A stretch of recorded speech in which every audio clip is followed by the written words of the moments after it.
Small, good education.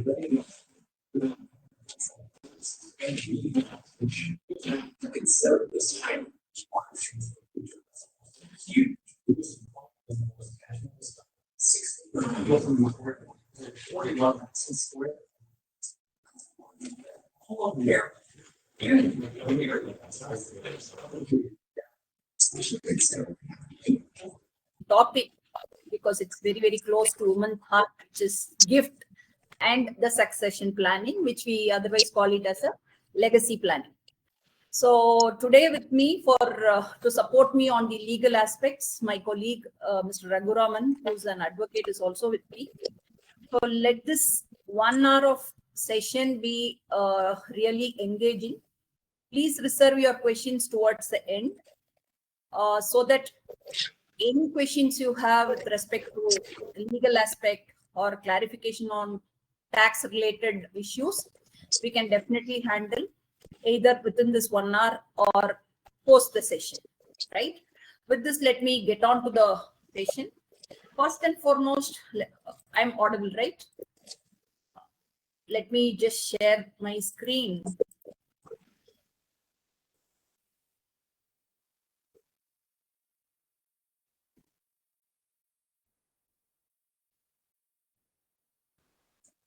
Right?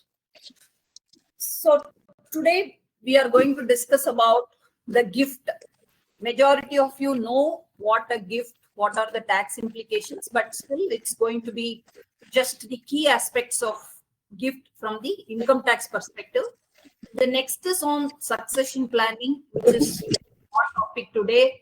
After the COVID pandemic, there are many queries coming to us asking for planning for their family and planning for passing on wealth and how to structure the wealth, passing wealth to their next generation and all that. So considering the request, we thought this is the right time to organize this session because we are at end of the year. So with that note, let me get on to the first topic of the day, which is gift. So first and foremost is that whether gift necessarily needs to be only in cash or it can be in any other property.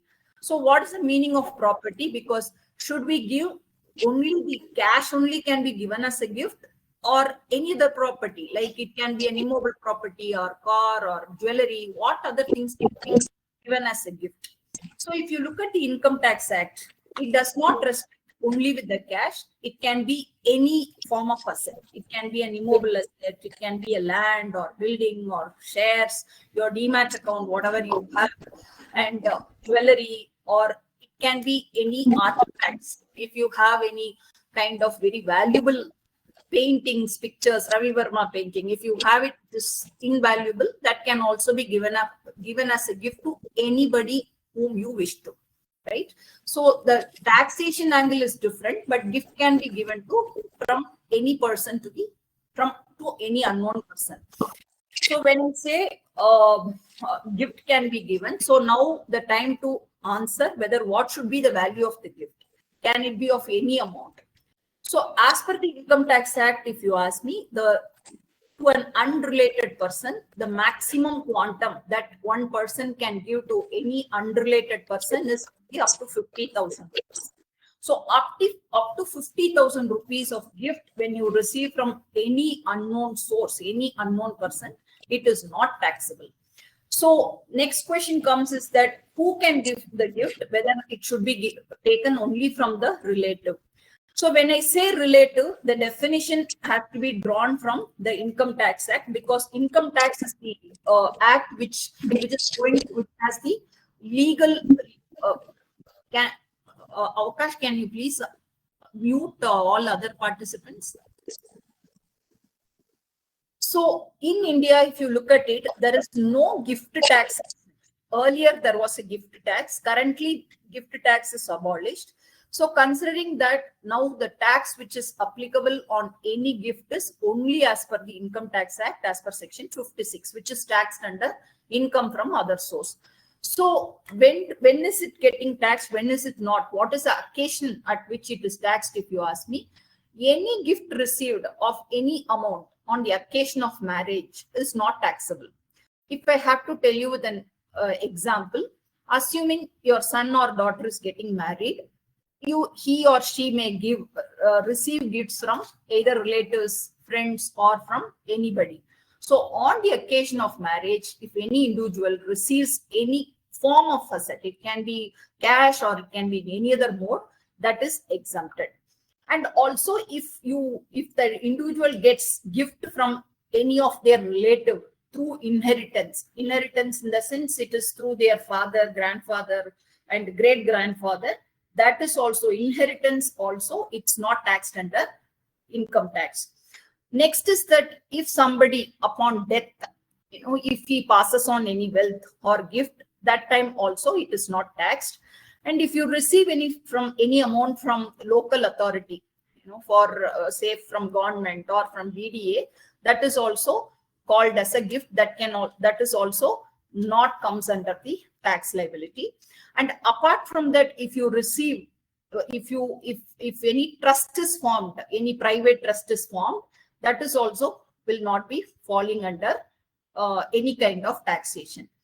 Apart from all this, any amount received of value more than 50,000 from anybody, from a non-relative, as I mentioned earlier, it is liable to income tax.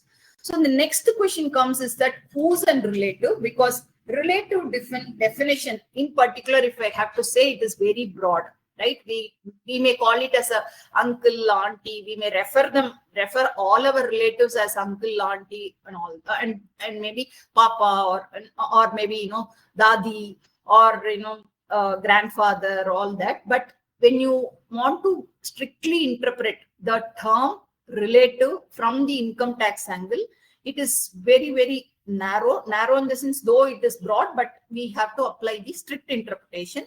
Anything which does not fall under the definition of relative will be liable for income tax. So now if I have to explain you who's a relative, say for me, assuming I am a woman, so my husband, if I receive anything from my husband, is considered as a relative, and I have to see from all angles. For me, my spouse, that is my husband, and from my father, great grandfather, and from my mother, and from mother's mother, mother's mother's mother. Same way, if whatever gift I give it to my sideways, also I have to see to my siblings, my sister, brother, whether I receive or if I give, it will not be taxable because they will also be coming under the definition of relative.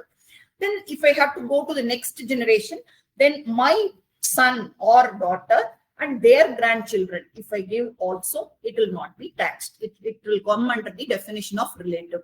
Same way, if I have to extend it further, whatever gift I receive from my from my spouse brother, right? My spouse brother and my spouse brother's wife, if I receive also, that will also fall under the definition of relative.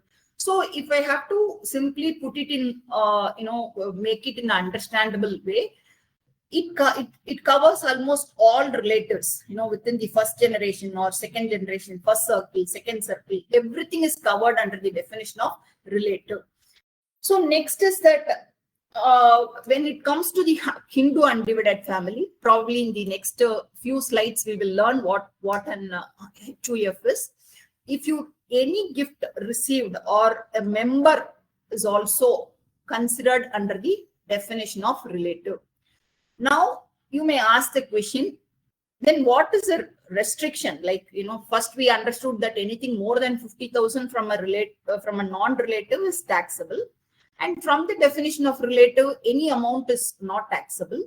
Now, is there any restrictions for receiving gift? If you ask me, there is only one restriction, that is NRI or overseas citizen of India or foreign citizens are prohibited from receiving agriculture land as gift. That also, it is not as per Income Tax Act, but it is prohibited from FEMA. Okay, but inheritance is permitted in the sense, assuming there is a NRI is a grandson and he wants to receive he and his forefather or grandfather gifting him a property, agriculture land, to his grandson who's an NRI, that transaction is prohibited. But if it comes through inheritance, like, after his death, it gets passed on to his father, to his son, from his son to the grandson, then in such case, there is no income tax. So this is the only restriction I would say. Next is that we'll come to the what are the things we have to take care when it comes to gift. So first question people ask me is that, majority of my clients and assessees ask is that, is there any specific mode for receiving gift? Should it be cash, or it can be RTGS, or it can be through online? If it is so, can it be any amount from a relative be received in cash, right? Assuming I am receiving from my brother 3 lakhs of cash, is it permitted under Income Tax Act? The answer is no. Whenever you are receiving any cash gift, it cannot exceed 2 lakh rupees.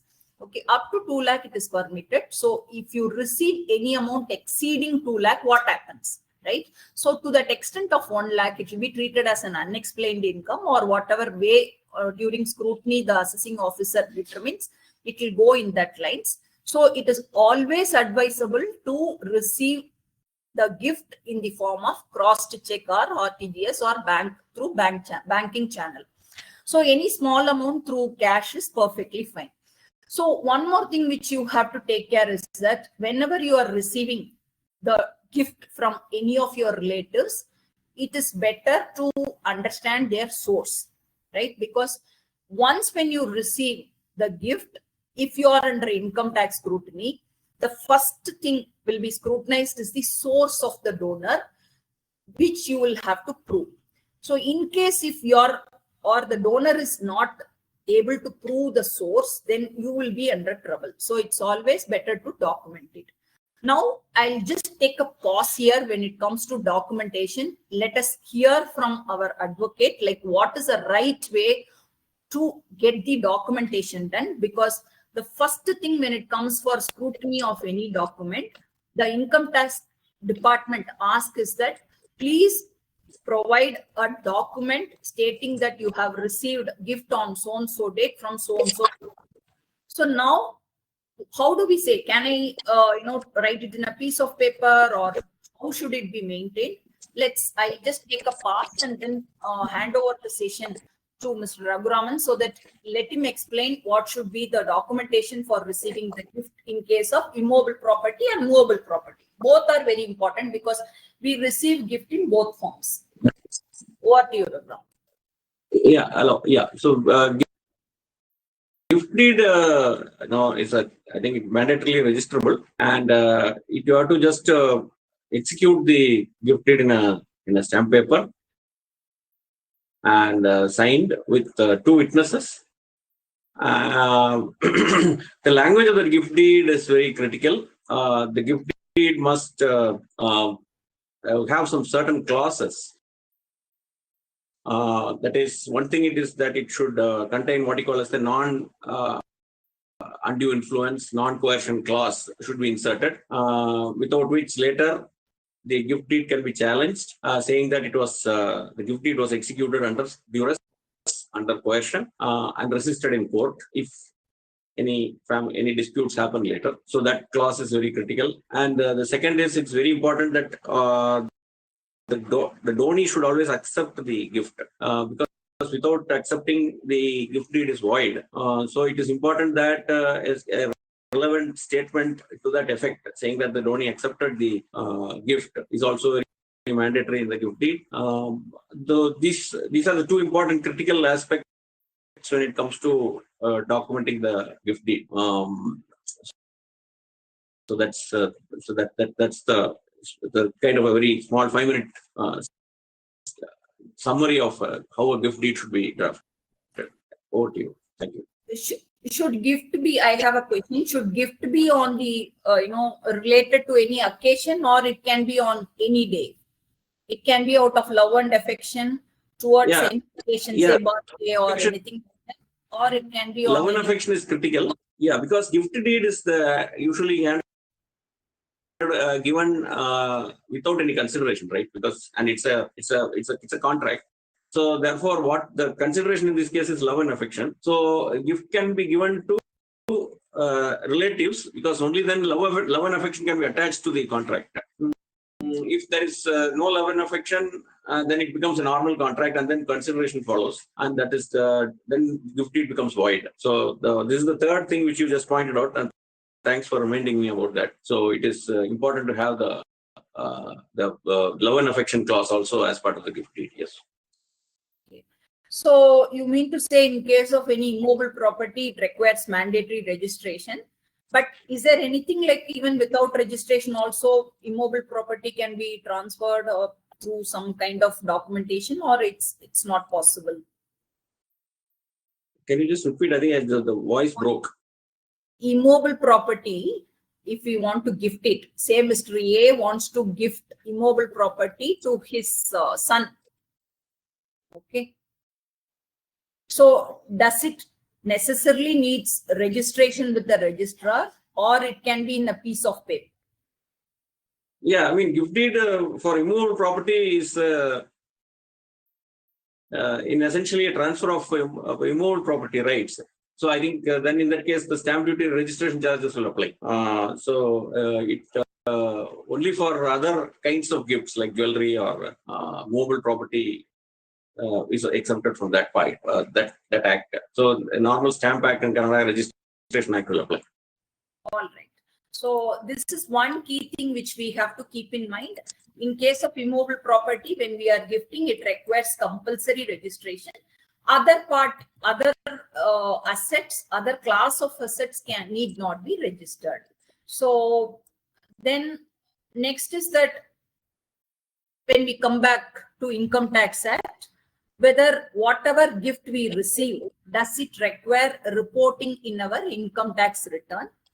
I would suggest it is always better to show it under exempted income, and because there's no tax liability if you are receiving it from your relative. So having said that, it's always advisable, and there is a special clause for there is a tab, there is a column table for reporting the income, exempted income.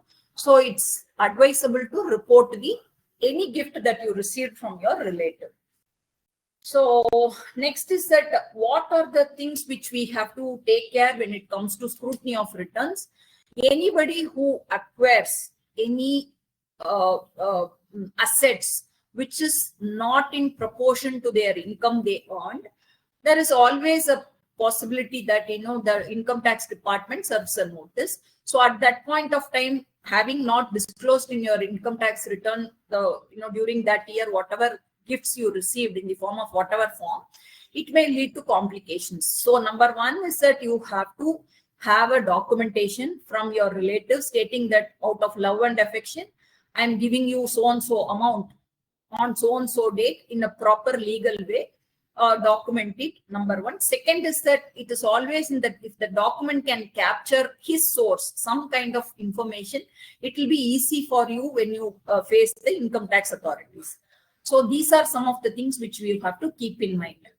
Now we have completed the first portion of our today's session on gift. Now let's move on to the succession planning. Right, this is also very, very important nowadays. You will be surprised. There are many, I would say, not youngsters, people who are in the middle age, like 40, 45. They also prefer to have some kind of succession planning. When I said succession planning, people always think, oh, this is something which needs to be planned only at the age of say 70. Or succession planning means nowadays in corporate terminology, they think of creating next level of leaders for their organization. Yes, that's also called succession planning. But when we are discussing here today, in today's context, the succession planning, what I mean is that as a family, as a person, you have accumulated, your hard-earned money in various class of assets. How are you going to safeguard? How are you going to, pass it on to your next generation? Is that what is succession planning is all about? So what is the need for, even doing such kind of planning in the first place is that many people, when we say it's better to plan for your, succession planning and legacy planning, when we say, they feel that, oh, am I nearing death? Right? That is the first and foremost thought comes to their mind. So since death is always, last thing which anybody wants to plan for or discuss, this also takes the back seat, right? So it's very, very sensitive. We have to, at some point, we have to admit the fact that all of us are going to die one day, and the only thing is that expiry date God has already fixed. We don't know when we are going to die. So I mean, it's a fact. At some point, we have to admit and then come back to the reality. Otherwise, it creates other complications in life. So when I say succession planning, the one of the critical reasons why we have to talk about it and plan about it is that if you want to preserve your legacy, what can be a legacy? Probably if you are doing some kind of, whether you are a small business owner or accumulated wealth, if you want to protect your brand or patent or whatever it is definitely important for you to preserve and pass it on to your next generation in the same way how you have, you would have taken so much of effort in bringing it to some good shape. That has to be either grown or it has to be passed on in the same way. So I think it is a sin for you if you collapse it. So that's the idea of having a succession planning, so that when you plan for the succession, the transition becomes very smooth. Instead of, after the death, considering the documentation and legality involved, if you plan it ahead, it becomes very smoother for the next generation to carry on your legacy and the wealth. And one more reason now in the current change of generation, I wouldn't say this is very predominant, but here and there we hear that the marriages are not going in the right direction and people are taking advantage of wealth, planning for the marriage and then taking advantage of the marriage to acquire wealth. So a lot of other things we are reading in the newspaper. So that's not the reason, but still, if you want to protect your wealth instead of going into the wrong hands, it's better to have a succession planning. And if you ask me, is it only for making your wealth and only for passing on your wealth? Definitely no, because if you look at any family business, every family business has its own values. It's a value-driven business, right? So if you want to pass on the values, it can be customer value. What all can be a value for a business? It can be customer satisfaction. It can be, branding or employee satisfaction. It can be various other things. Every company has its own core values. So if you want to pass on the way how you are running your business to the next generation, it's very critical for you to plan for succession. And also vision. See, down the line, after 50 years, probably in your lifetime, you could achieve only 80% of what you have dreamt and 60% of your vision. If you want to fulfill your vision and if you want to see your dream through your children and grandchildren, the way is to plan for succession. Then some of the few myths what people have in mind when we talk about succession planning is that any succession plan should be done only after my times, right? And only in case of dispute, I have to plan for my succession. If somebody is trying to file a suit on me, suit against me for the property, let me plan for my succession planning. How to pass on my wealth to the next generation to safeguard from my claimant or other people who have filed a suit against me. So only at that point of time it comes to their mind. And some of the people, the wrong notion what they have is that after I die, whatever problems I have will get resolved automatically, right? I am the sole reason for the problem, whatever I face now. After my death, it will get buried. So that's not the case, because how you are very careful about planning your, passing on your wealth to the next generation. Please keep in mind the liabilities will also pass on to the next generation. So it's your, you have to be very cautious when you are planning your succession. At the same time, please keep in mind about the liabilities. And assets will never get automatically transferred, right? If there are any legal suits, that will also be passed on.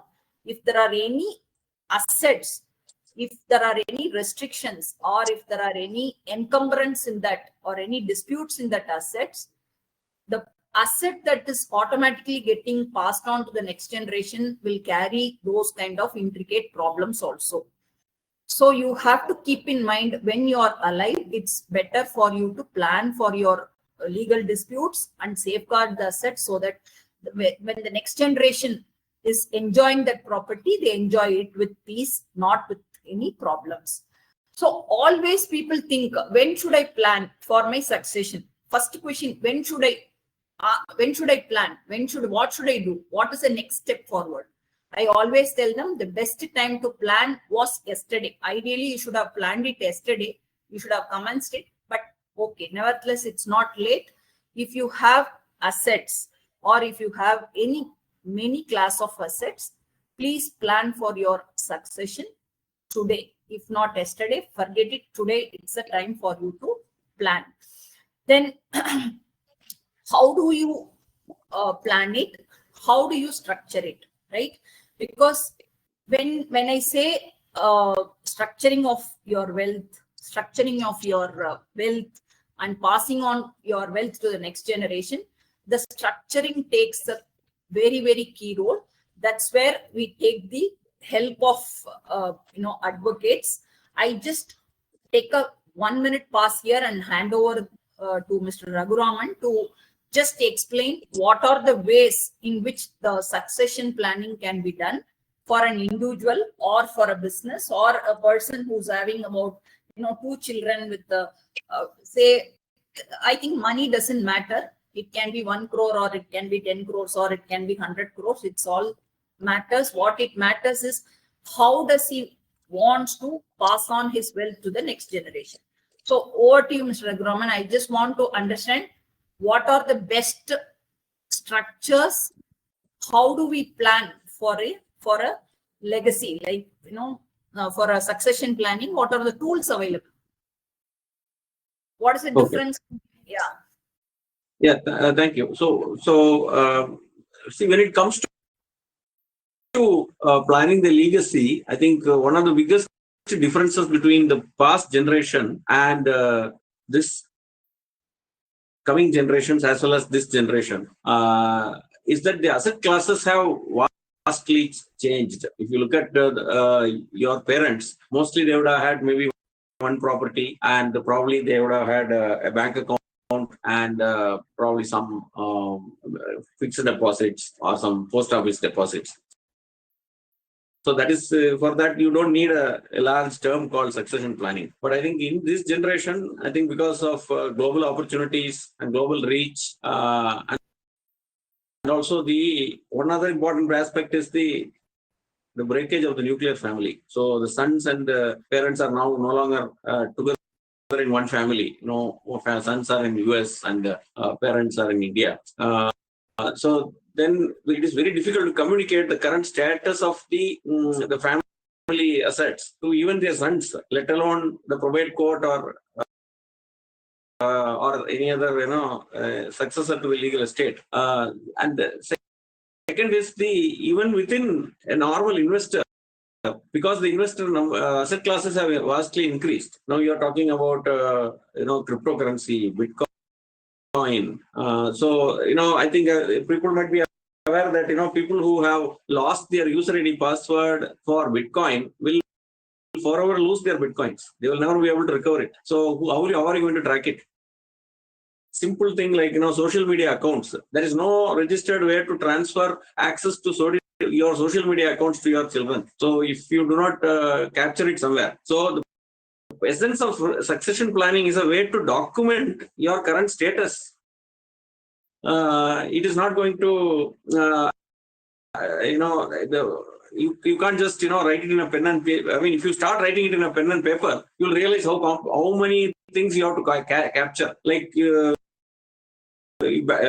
bank locker is one thing. Bank locker is, something that was there around for 50, 60 years. But you have Instagram accounts, you have social media accounts, you have another important aspect is copyright and trademarks. Suppose you write a book and you're getting royalty for the book, and you want the royalty to be passed on to your then you need a will for that. So you need to write the will, because your children wouldn't even know where to contact for collecting or taking the royalty, transferring it into their name, because copyright is applicable for 60 years after death of the copyright holder.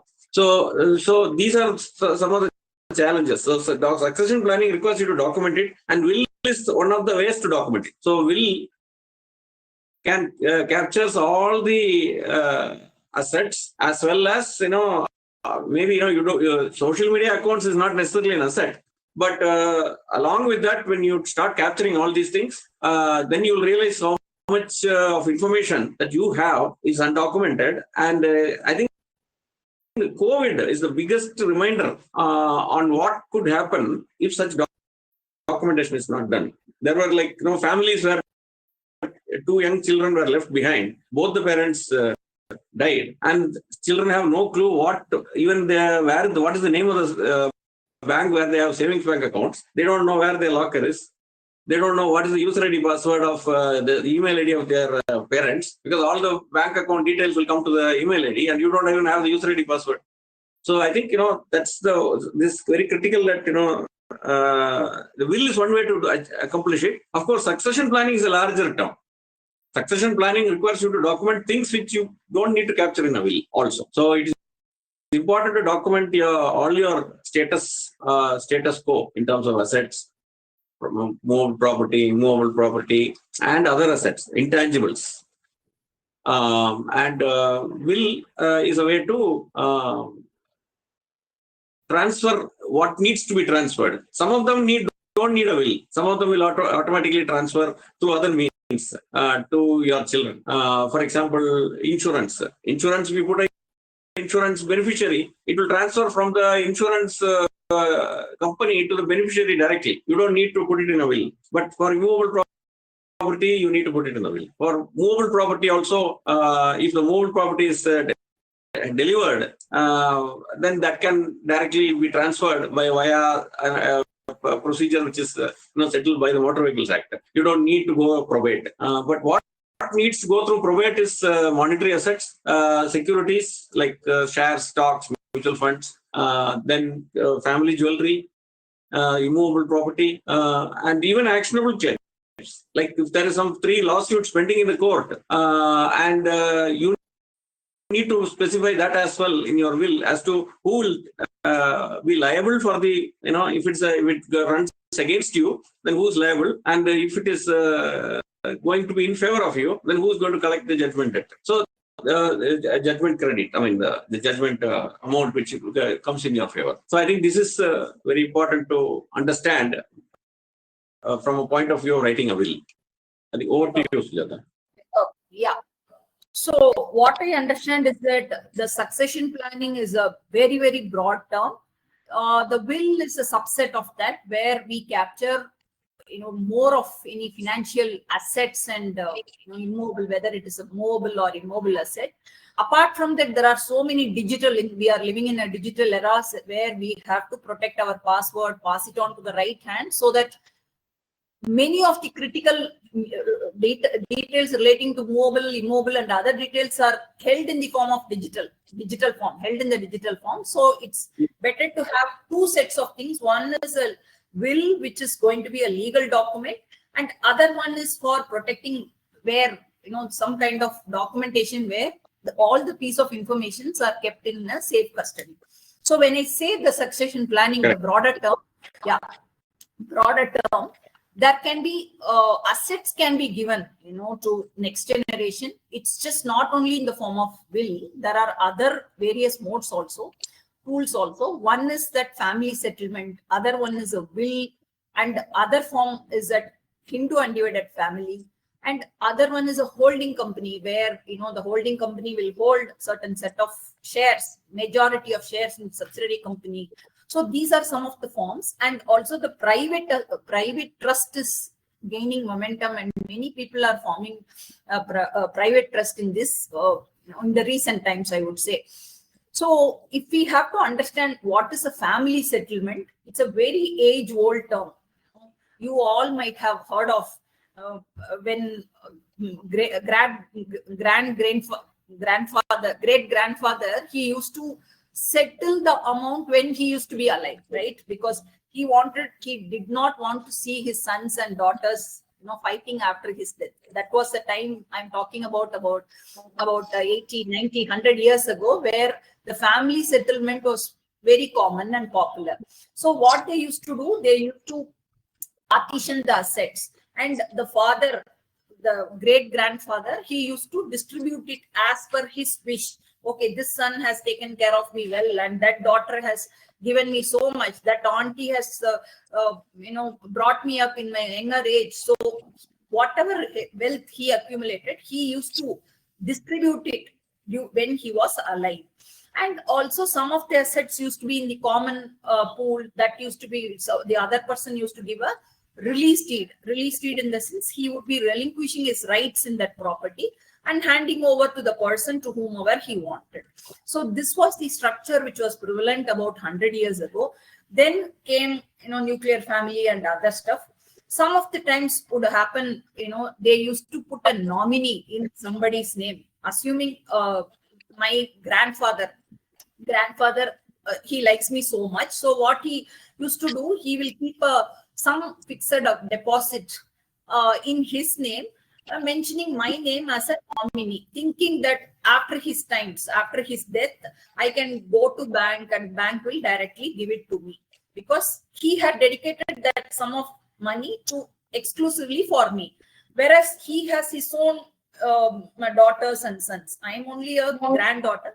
He used to be his very pet, I should say. Like, he used to love me so much. But later I realized the complication in it. So I just want to understand from Raghuraman, what is the difference of writing legally, passing it on to somebody, or in the fixed deposits, we write a nominee stating that this fixed deposit should go to him. The other deposit which I have in some other bank will go to my other daughter or son. If you do it that way, is it fine? What is the legality behind nominee, mentioning nominee in the bank fixed deposit? Can you please throw some light on that? Okay, yeah, thank you. So many people have this misconception that nominee is essentially an alternative to transferring assets by will. Actually, Supreme Court has held on many occasions that nominee is actually nothing but a trustee. It's a implied trustee. So how a trustee holds the property of the grantor or the settler in favor of the ultimate beneficiaries of the trust. The same way a nominee holds the money received from, say, an FD after the death of the settler or the author. He just receives it, and he is just the legal word for that is called, he's the legal custodian. They are the custodian of the received funds or the received immovable property from the grantor or the settler. So ultimately, this has to be transferred over to the beneficiaries who in this case could be legal heirs, or whoever has been mentioned in the as the recipients of this immovable property in the will. So it is the duty of the nominee to transfer over these things to the ultimate beneficiaries. So it is important to understand this slight difference in legality. Many people think that the nominee is essentially the owner of the received the testamentary assets, which is not true. Yeah, so this reminds me of one case which we handled. There was a senior person who, he was taken care by his driver during his late 80s, after his 80s. Because his children were abroad. So what he thought, he wanted to give as a matter of gratitude, he wanted to pass on something to the driver who was taking care of him well.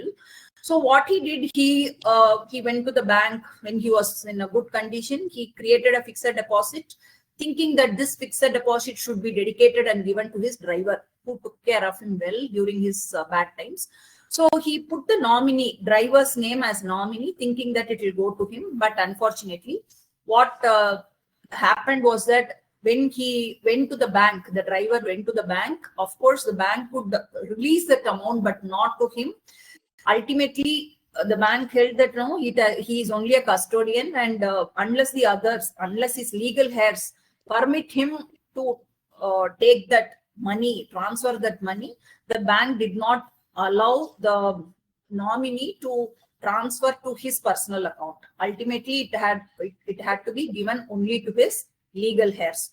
So that's what I realized when we handled that case. So nominee, majority of us think that if I write a nominee, it will go to him after his times, but it's not true. So nominee is a nominee, and legal heirs have the ultimate beneficiaries, or the to whom the amount gets transferred after their times. So this is one part of it. Then the next is that we move on to the next. Next is that a family settlement. Then comes the will. So why do we write a will, and what are the applicable laws, if you ask me? Predominantly, there are two set of acts. One is the Indian Succession Act and the Hindu Succession Act of 1956. And Muslims, a particular community, are driven by Muslim law, which is Shariat law. So whenever there is a intestate means a person dies without writing a will. If you do not write a will, then it goes to, if you are a Hindu, Buddhism, if you are belonging to a Hindu, Buddhism or Jain or Sikh, then Hindu Succession Act will prevail.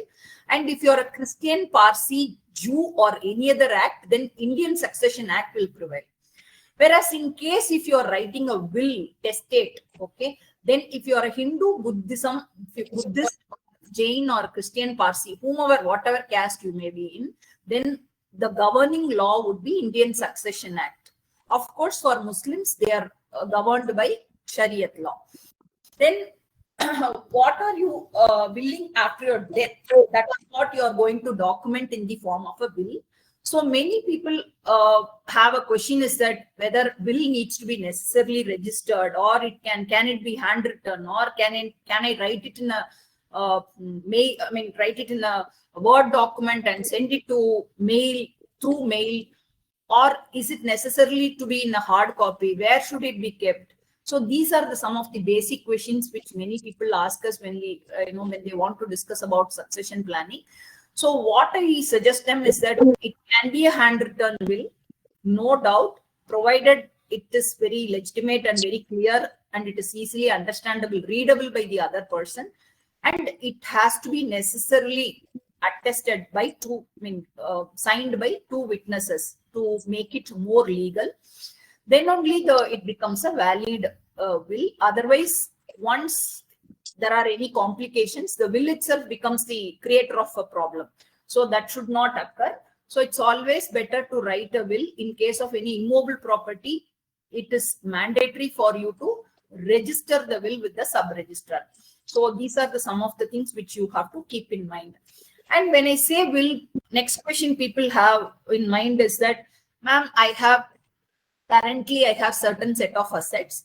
Then after some time, either 2, 3 years, 5 years down the line, if I look back, probably I would have sold some of them, or I would have accumulated, or I would have added some more to that basket. So what do? Do I have to keep writing the will again and again?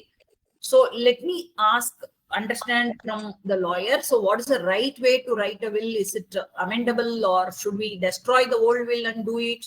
What is the way out, sir?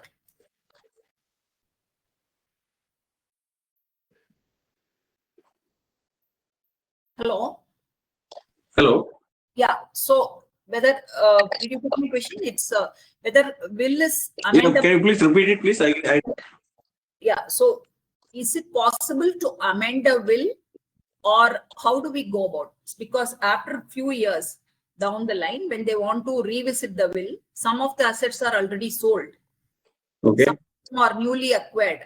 So the old will does not capture capture the current position of the testator. If that being the case, Okay. what needs to be done?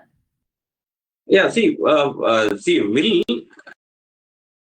it can either be a living document or it can be a single document. That's not a problem. See, in case the assets mentioned in the will do not exist on the date of the death of the testator, then those parts of the will be read down by the court.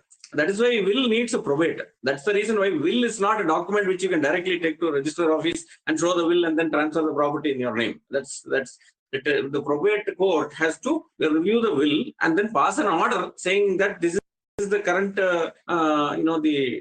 assets of the demised person, which needs to be which is going to be transferred to the the representatives or heirs or somebody else based on what is written in the will. So will is actually a will is a suspect document. It's just an evidence of the intent of the testator, but it has to be finally understood by the court and subject to objections by the family members who may have some objections. And finally, the probate order is passed. The probate order is the one which needs to be taken to the registered office or wherever the movable properties are situated and transferred in the person's name. If the assets change during the living period of the testator, and a new will comes into play, which is called the codicil. So, if the codicil does not, it need not go through all the assets which are mentioned in the will. It might only talk about certain amendments, in which case the will as well as the codicil together form the basis for the probate court to issue the order. So it is need to have the previous will as well as the codicil. The codicil need not necessarily be the full replacement of the will, unless otherwise the will states, the codicil states that this is the latest will and the previous will is no longer valid and it is signed by the testator, in which case the previous will not be read by the court. Otherwise, it will be read by the court. Okay. So what I understand from him is that, yes, there can be revision of a will in the form of, we call it as a codicil. The codicil should refer to the original will, or it has to say that the old will does not exist. This will prevail. The current will prevail over the previous will. So that is number one. And in case of any immovable property, yes, as I mentioned earlier, it has to be registered. It's always better to register a will. Yes, you can register or you don't have to register. But the thing is, if you want to challenge, if anybody is challenging. Yeah, about the will, right? About sorry. The registration of the will, just a point. It is not required to be registered will, but an unregistered will is a more suspect document in front of the probate court when compared to a registered will. So if you take just a written will, it is possible that the signatures are forged. It is possible that the will was altered here and there. It is possible that the will was made to be written through coercion by some family member. So all these doubts have to be clarified in front of the court. A registered will has lesser doubts related to coercion, because when it is registered, you cannot challenge a registered will under coercion or undue influence, because this whole thing was done in front of the registrar. So there is no question of coercion, or so that suspicion can be. So that makes the will easier to execute after death of the testator. But if it is just plainly written, it is also a valid will. But then if it encounters a challenge in the probate court, then it will be difficult to convince the court that it was done without undue influence and coercion. So if you feel that your property, if you feel that whatever property you are passing on to your next generation in the form of will is likely to be challenged, then it is better to register the will to avoid any kind of disputes. But having said that, any will can be challenged, even if it is a registered or unregistered, because of nowadays forging of documents, signature as increasingly becoming higher. So probate is the one where you have to go to the court and ensure that the court passes the concurrence of the validity, examines the validity of the will and says that yes, this is what the will is, this is how the property should be devolved. So this is what we understand from the lawyer. Then we will move on to the next part of it, which is the intestate. That means whenever, as I said before, you can write a will, you don't have to write a will. It's not that only if you write a will, it's going to pass on to your next generation. Even without a will also, it will pass on to your next generation. But as per the either, as I mentioned before, either the Hindu Succession Act or the Indian Succession Act, whichever community, whichever religion you belong to, accordingly it will get passed on. So now let us understand, if somebody has not written a will, okay, not written a will, he being a Hindu male, how does it gets passed on to the next generation? So first is that we know that it goes to their children. In case of death of a father, it goes to the first class 1 legal heir, we call it. Second, it goes to the second class 2 legal heir, then agnates and cognates. So what is the meaning of that? In which order it passes through in the same order. Okay, if there is a Hindu male, upon his death, it first goes to the first legal heir. If there are no first legal class 1 legal heir, then it goes to the class 2 legal heir. If there are no class 2 legal heir, then it goes to the agnates and cognates. So I just asked Mr. Raghuraman, what is the meaning of agnate and cognate, and just crisply tell me in just probably 1 minute's time how as per the Hindu Succession Act it is getting passed on to the next generation. Agnate is agnate means any relative of the person. Between that relative and your relative, if the connecting relations are all male, then it is agnate. If there is an intervening relation which is the female, then it is cognate. So, for example, father's brother's son, all are male, so it's agnate. Whereas it's the father's sister's son, it will become cognate. So in that order, it gets passed on. So I think today being the Women's Day, I am very, very excited to talk certain very, my close to my heart. What happens to a woman who does not write a will? How does it gets passed on to the next generation? So women can acquire the property either through inheritance or through partition, as I said, through family settlement, or in case of any divorce, breakage of marriage, through in case of, they call it as alimony or maintenance, whatever it is, or somebody can gift her also. Nowadays women are working, so through their own source, through their own earnings also, they acquire property, they buy the property. So these are some of the modes through which a woman can acquire wealth. So if you ask me whether is she permitted to give to anybody she wants to, or does she necessarily need to write a will so that it passes on to the person whom she desires?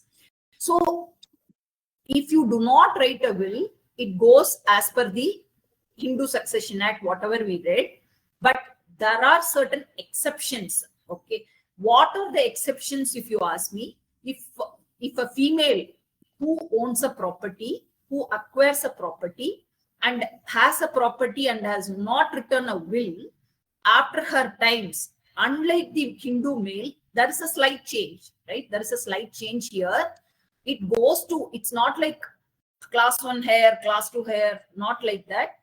First, it goes to her son, daughter, and husband.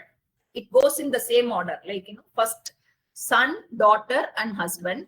In case if a female does not have son, daughter, and husband, then it goes to the heirs of husband.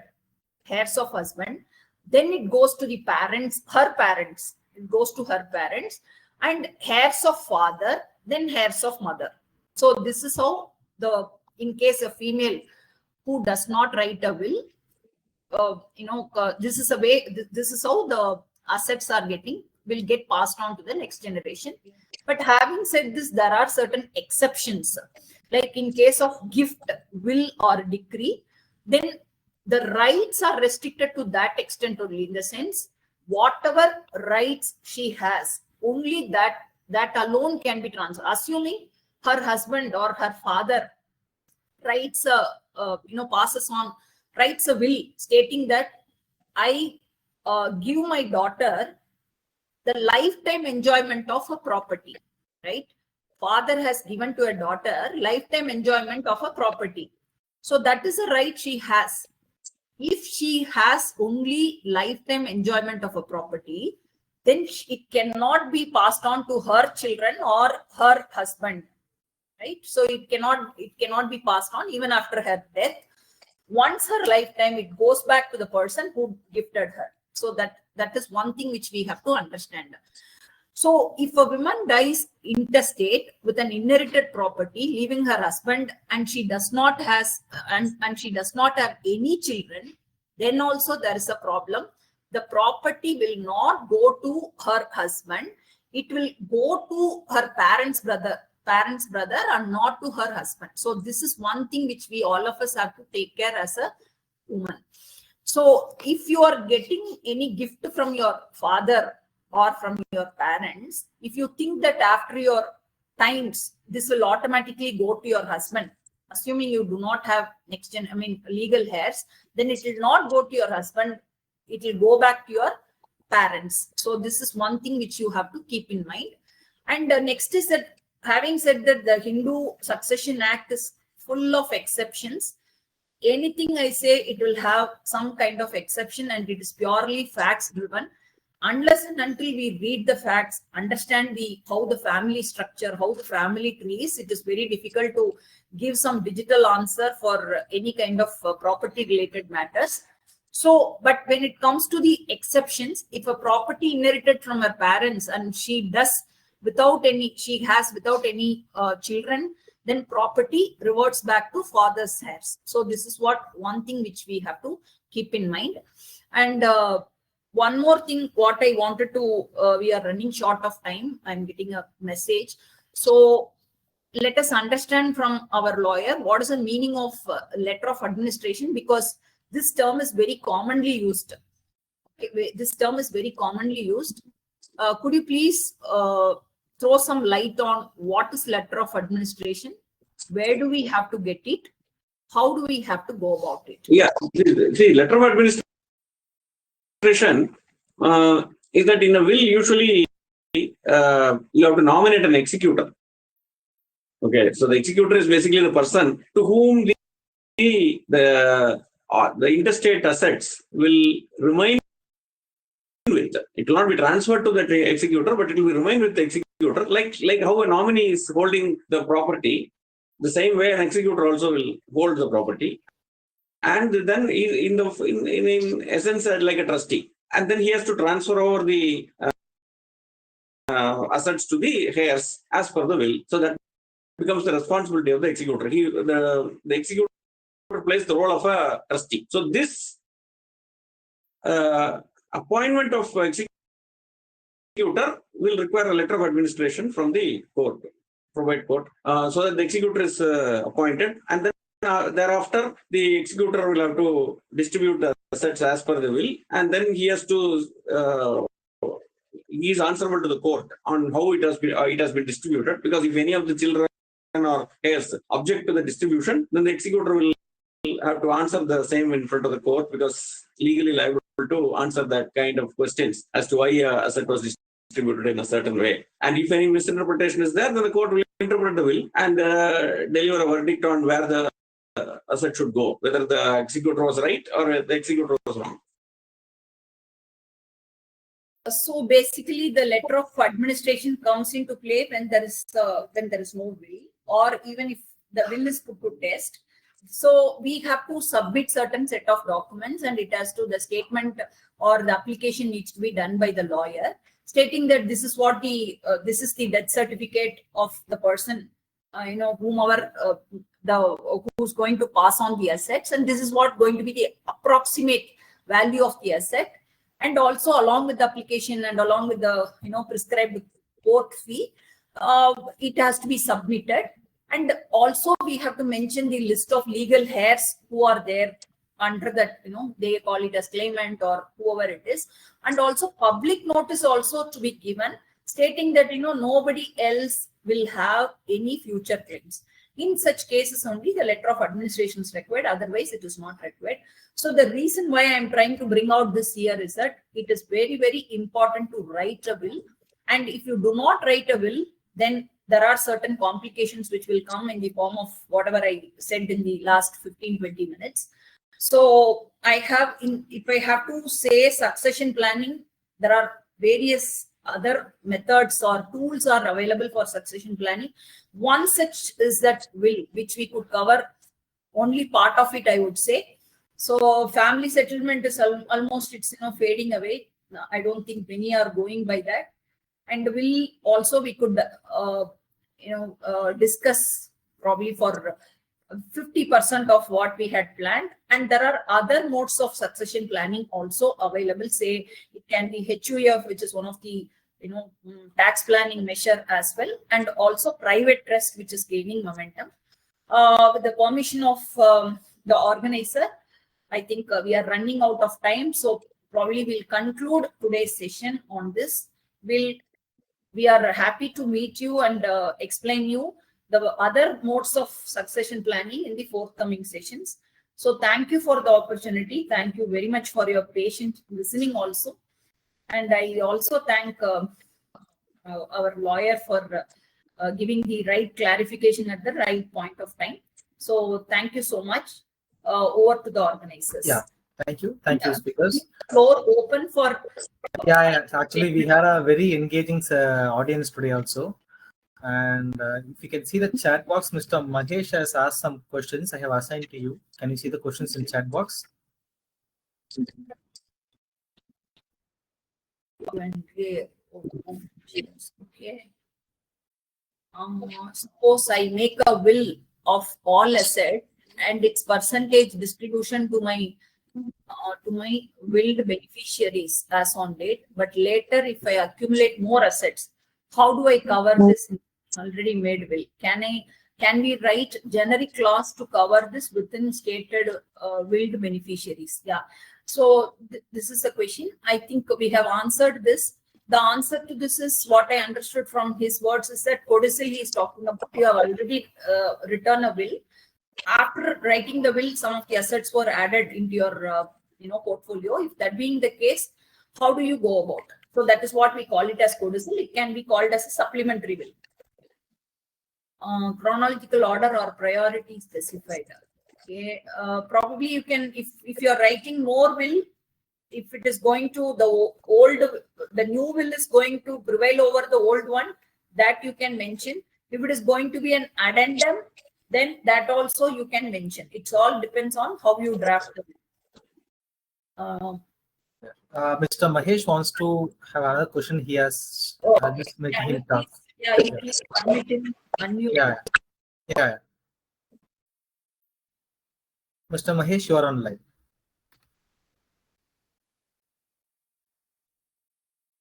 He's connecting. Yeah. Mr. Mahesh, you can speak now. You can unmute. Are you able to hear me? Yes. You can on the video also. Yeah. My question was about when I said the percentage in the will. For example, can I write generic clause was my question actually. Means let us say I have a property and then I may have some savings as a percentage. I will say 50% should go to my wife, 25% to my son or daughter or whoever I want to will it for. In such a situation, so my balance of savings will be going up and coming down, whatever is going to be there. Of course, I'm not talking about the liabilities there. I'm talking about the savings part. So if this becomes, it becomes easy for to write a generic clause in the will, and will that be accepted in the court?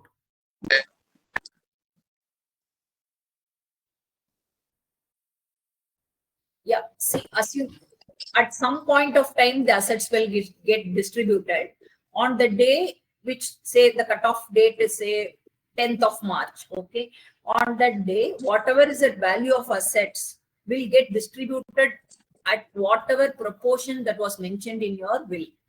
As per you, say 30% should go to your daughter, 20% to wife, and 70% and 60% to some son or somebody, then in the same proportion it will get distributed as per the value as on the date of the disbursement or settlement. Now, when I meant about chronological order, when I meant by that, this is regarding the female, hierarchy. When a female person holds assets, how does it get distributed? So the distribution chronological order, I'm saying, will it go first to the husband or first to the son or first? How do you decide this order? Who gets the preference? Who will you are asking, sir? Yeah, when there is no will There is no left preference. by the female. Yeah. There is no preference. All the heirs will be first, listed. Whichever is the heirs are alive, they all will be accumulated into a list, and then the total assets will be divided depending on the number of. There are 5 of them, then divided by 5, like that. So it is not.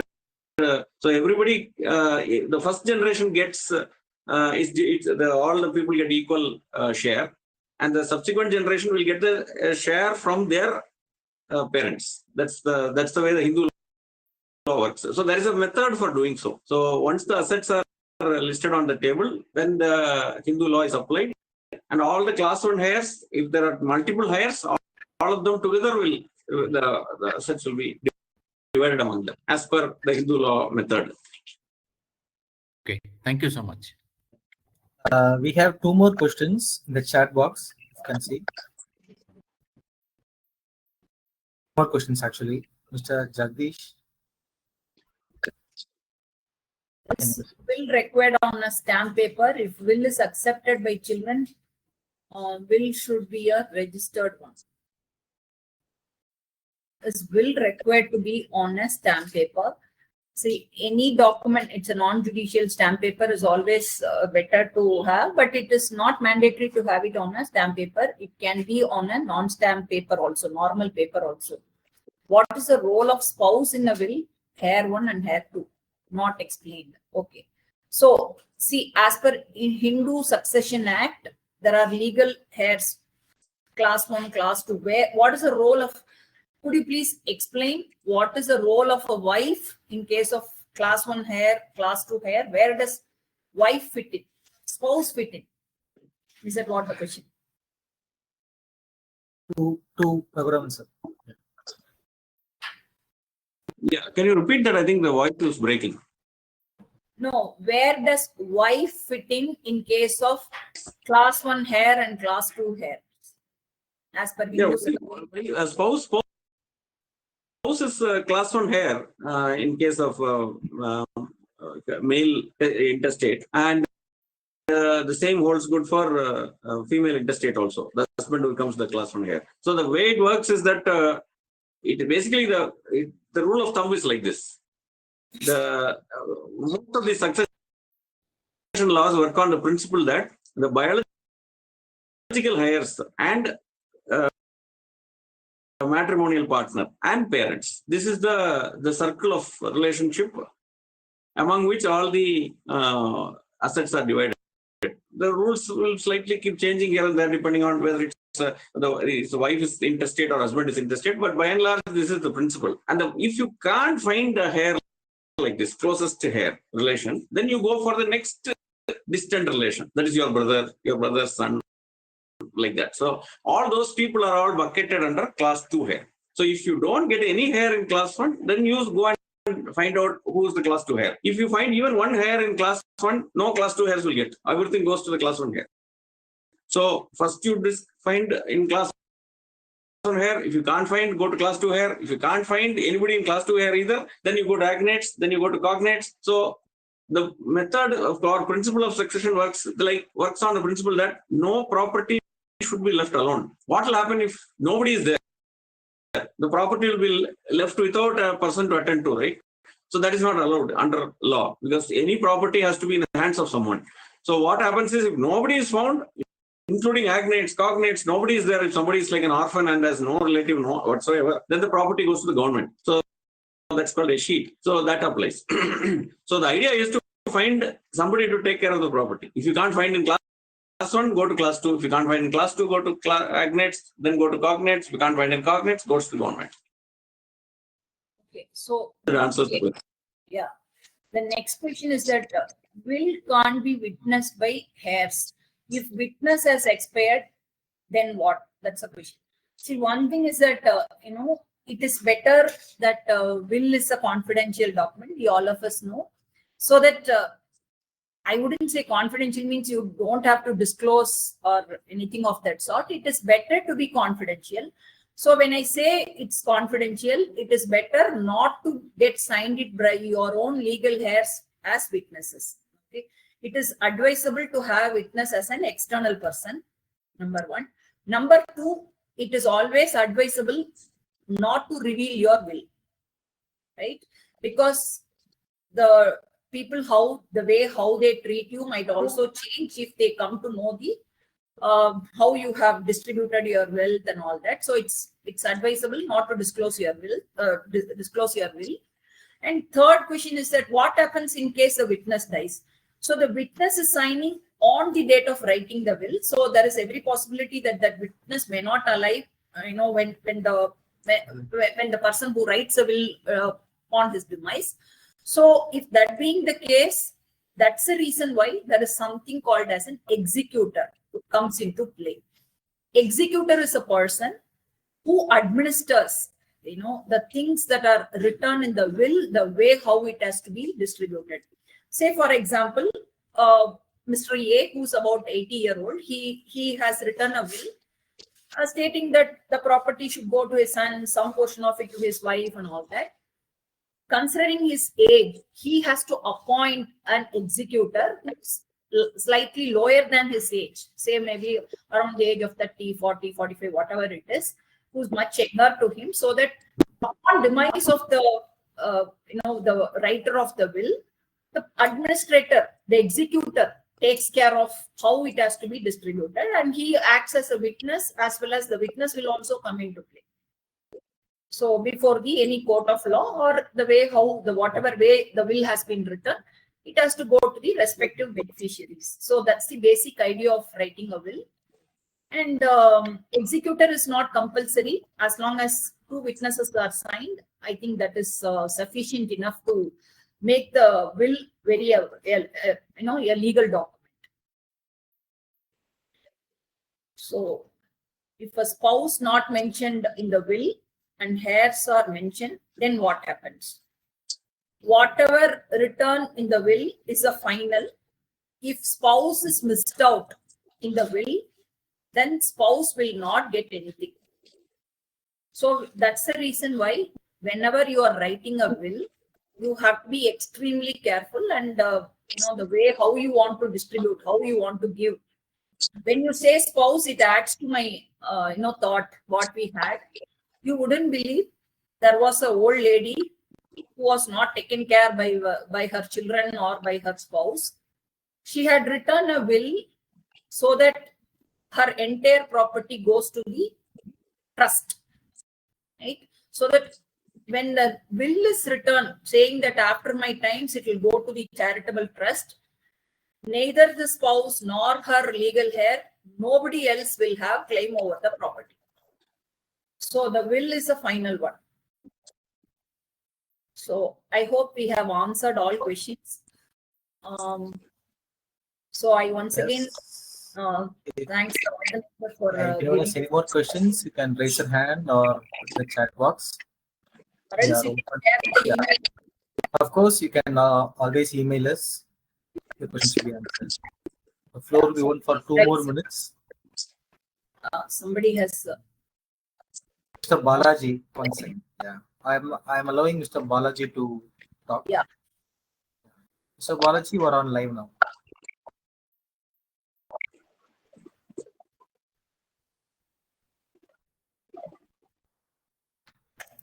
Mr. Balaji, please, you can unmute yourself. Please unmute yourself.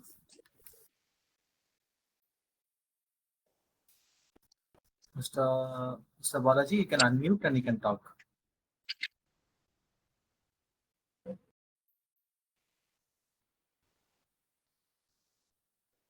He has unmuted. And we're not able to hear him actually.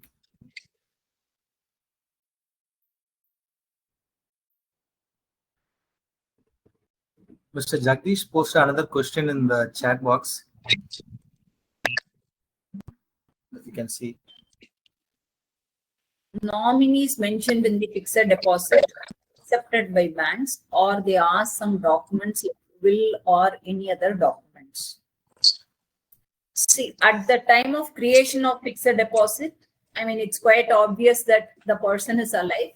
So it's a mandatory. Nowadays, if you see the Banking Regulations Act, giving a nominee is mandatory. So they insist on the nominee. At the time of giving nomination, bank will not insist or say anything. When you want to redeem after demise of the person in whose name that fixed deposit is created, that's where the problem begins. So once a nominee is given, return in that fixed deposit and the fixed deposit holder dies, the nominee becomes the custodian of that fixed deposit. The money bank is not permitted to transfer that matured amount from that fixed deposit to the nominee. What he has to do, the custodian, that means the nominee has to do is, he has to get the legal heir certificate, or he has to take the confirmation and letter in the form of letter or will or whatever it is, ensure that as a nominee, he gets the redeemed amount of fixed deposit, matured amount of fixed deposit in his name. The nominee can be anybody else, anybody. He can be a relative or he can be a stranger, whomever he may be, but the nominee can act only as a custodian. The amount, matured amount, will not be transferred to the nominee's name. The bank is not permitted. Bank is not permitted to transfer the proceeds to the nominee.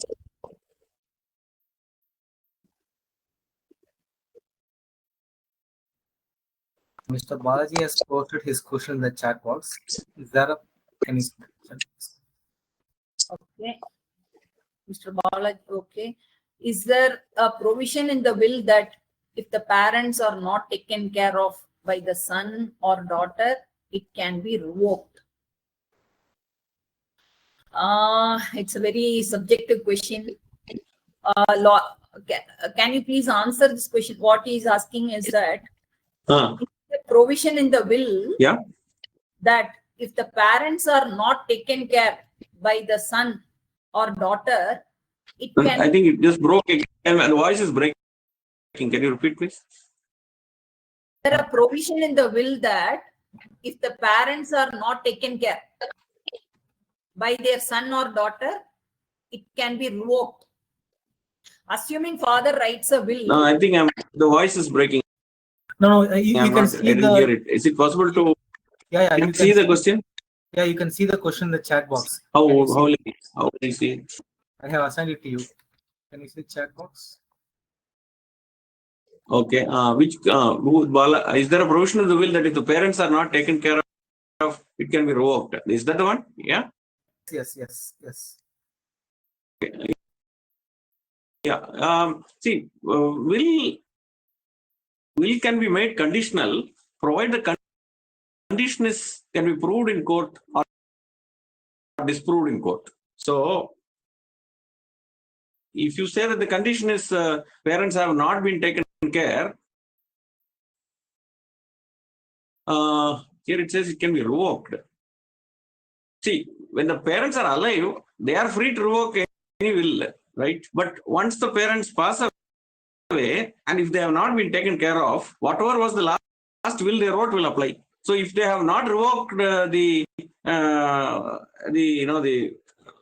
portion which they said they would give to their son, if they have not removed it, then it will go to the son, because that's what the last will says. So there is no other third party which can come and keep looking into the house and say that, okay, looks like these parents were not taken care of, so therefore this money will not be given. I think there is no provision in law for that.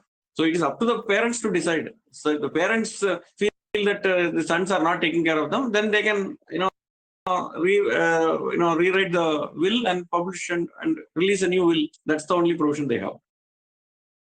So I would just like to add to will itself comes into play, comes into action only after death. Okay. So if they feel that, assuming when they are in good position, they are writing a will, stating, thinking that their children are going to take care of them, but eventually that does not turns out. So if that being the case, as parents, they have got every liberty to revoke that will.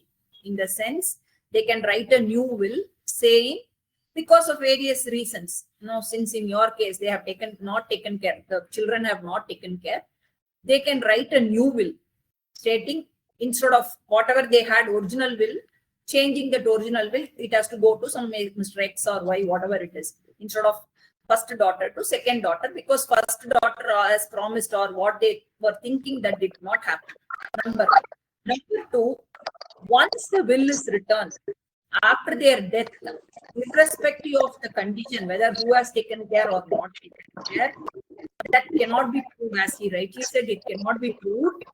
And the role of executor of a will is limited to the extent of monitoring the how the property or how the will has been has been executed, whether the property as stated in the will are correctly passed on to the beneficiaries of that will. That's nobody else can get involved or examine or validate or inspect the conditions that are mentioned in the will.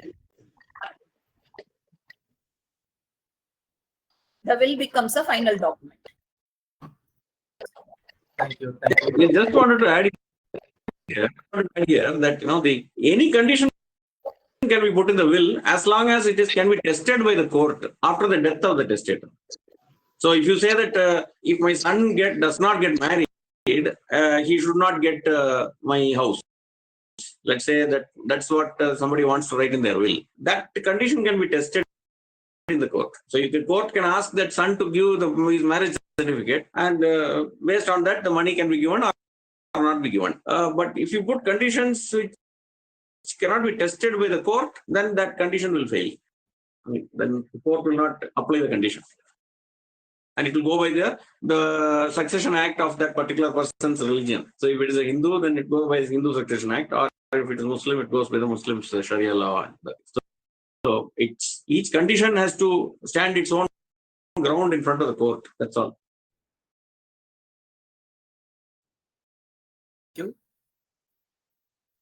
Thank you. I hope we came to the end of the session. Thank you all. It's been a great session today, and thank you all, audience. I'm ending it right now. Thank you. Thank you. Love you. Thank you. Thank you. Thank you. Thank you.